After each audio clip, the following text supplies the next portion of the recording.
أعوذ بالله من الشيطان الرجيم بسم الله الرحمن الرحيم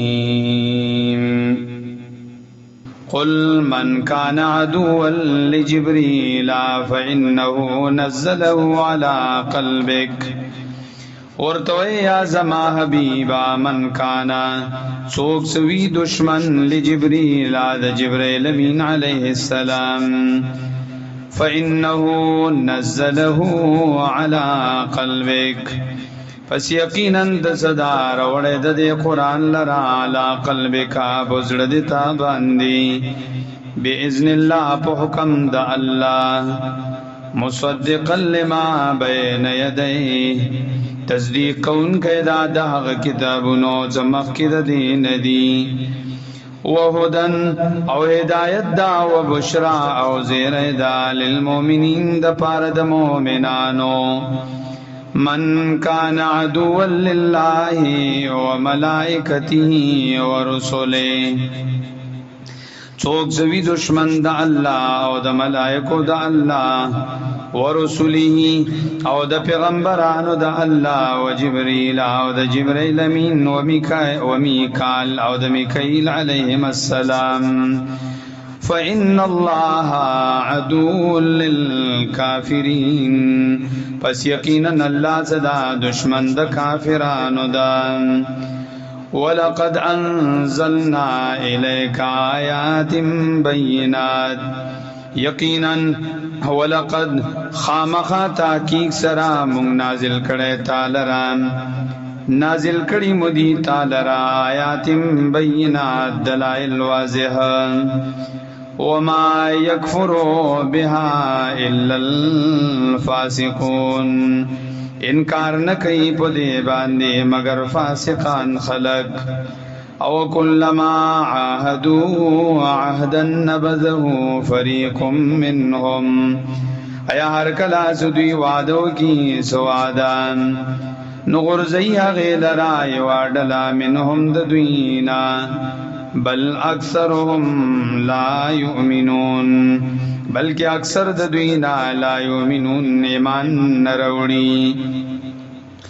ولما جاءهم رسول من عند الله ہر کلا زرا ادویتا پیغمبر طرف د الله نا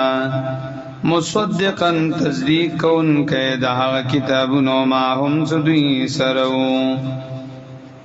نبذ فریق من الذین اوتوا الكتاب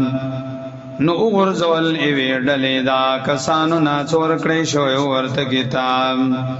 کتاب اللہ وراء ظهورهم کتاب دا اللہ ورست دا شاگان اخبلنا کأنهم لا یعلمون گویا کی دوی لا یعلمون نپویدل واتبعوا ما تتلو الشیاطین علی ملک سلیمان تابع شدوی دا غزب زیزل وستلب شیطانانو علی ملک سلیمان پا زمانی دا بدشاہد سلیمان علیہ السلام کی وما کفر سلیمان ولیکن الشیاطین کفروا کفر نو کڑے سلیمان علیہ السلام لیکن شیطانانو کفر کڑے ہو يعلمون الناس السحر شيل بدوی خلق تا جادو وما انزل على الملكين ببابل هاروت وماروت او نور استولي شوی على الملكين نور استولي شوی دا جادو بدو فرشتو باندی ببابلا پشیر د بابل کی هاروت ساغا هاروت و ماروت وما يعلمان من احد حتى يقولا او نبو شیل دے دوارو جدولرا من احد ہی چاہتا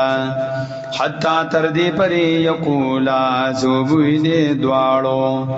انما نحنو فتنہ یقیناً منگیو د پار د عذاب فلا تکفر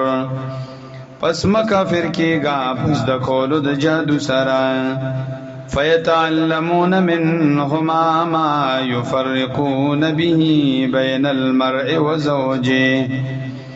زد کول بدوی منهما د زد د دوارنا ما هغ جدو یفرقون به سجد والی روستو دوی پاغی سرا بین المرء وزوجه ومیز د سڑی او د خزی کی وما هم بضارين به من أحد إلا بإذن الله او نو دوی ضرر رسون کی به پدی سران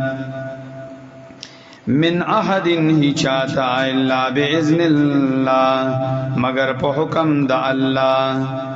ويتعلمون ما يضرهم ولا ينفعهم زد کول بده خلقو هغه شی هغه جدو چې ضرر به رسول دوی تا او فائدې نور کول دوی تا ولقد علموا لمن اشتراه ما له في الآخرة من خلاق خامخا تحقیق سرا دوی پویو لمن اشتراو چاچو غرق دی جدو لرا نو نبوی د پارا فی الاخرت پا آخرت کی من خلاق صبر خلا ولبئس ما شروا به انفسهم خامخا ډیر بد دا هغه دوی خرڅ کا پاغي باندې انفسهم خپل ځانونه لو کانوا یعلمون کاش کدوی پویدای ولو انهم آمنوا واتقوا لمثوبة من عند الله خير ولو انهم کچرت دوی ایمان روړی وای واتقوا او ځان بچ کړي وای د جادونا لمثوبة من عند الله خير نو خامخا بدل بوا من عند الله طرف د الله نام خیر غرا لو کانوا یعلمون کاش کدوی